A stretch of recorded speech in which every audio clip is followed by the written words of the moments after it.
এটা তো দেশের ব্ল্যাক মানি নিয়ে তৈরি করছি।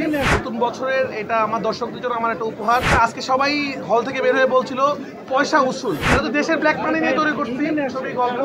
যেহেতু অডিয়েন্সরা এখনো দেখে নাই, আপনারা একটা স্পেশাল আগে দেখে ফেললেন। আমরা রিলিজের একটু আগে, সাধারণত প্রিমিয়ার কি হয় রিলিজের দিন হয়, কিন্তু আমরা কিন্তু রিলিজের অনেকদিন আগে প্রিমিয়ারটা করলাম। এটা একটা সারপ্রাইজ।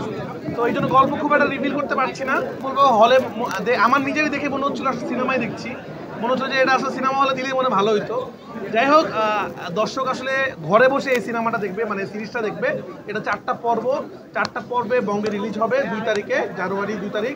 নতুন বছরের এটা আমার দর্শকদের জন্য আমার একটা উপহার। আমার দর্শকরা তুফানের পর থেকে আমার কাছে সিনেমা চাচ্ছিল, সিনেমা কই। যেহেতু সিনেমা মানে দেখতে সময় লাগে, এর আগে আমি দর্শকদেরকে একটা সিরিজ গিফট করলাম, যেটা কাইন্ড অফ সিনেমা। আপনারা তো দেখেছেনই, এটা সিনেমার থেকে কোনো অংশে কম না। তো যে রেসপন্স দেখলাম অডিয়েন্সের, আই হোপ এটা সবার পছন্দ হবে এবং সবার ভালো লাগবে। আর দর্শকদেরকে বলবো, নতুন বছরে আপনারা মাত্র 30 টাকা দিয়ে দেখে ফেলুন black money. Double million offer, Walton fridge কিনে পেতে পারেন 20 লক্ষ টাকা, রয়েছে কোটি কোটি টাকার নিশ্চিত উপহার। আমরা বলতে চাই, সিনেমাটা আপনারা দেখেছেন, যারা দেখেছেন তারা বলবেন সিনেমা কেমন লাগলো। তা আমরা আসলে আমাদের যে বক্তব্যগুলো সিনেমাতে, কারণ এই ধরনের কথা বললে অনেক লম্বা হয়ে যাওয়ার কথা। তো আমার মনে হয় আমি দর্শকদেরকে শুধু বলবো, ব্ল্যাক মানি দেখেন। আপনার পয়সা, আজকে সবাই হল থেকে বের হয়ে বলছিল পয়সা উসুল।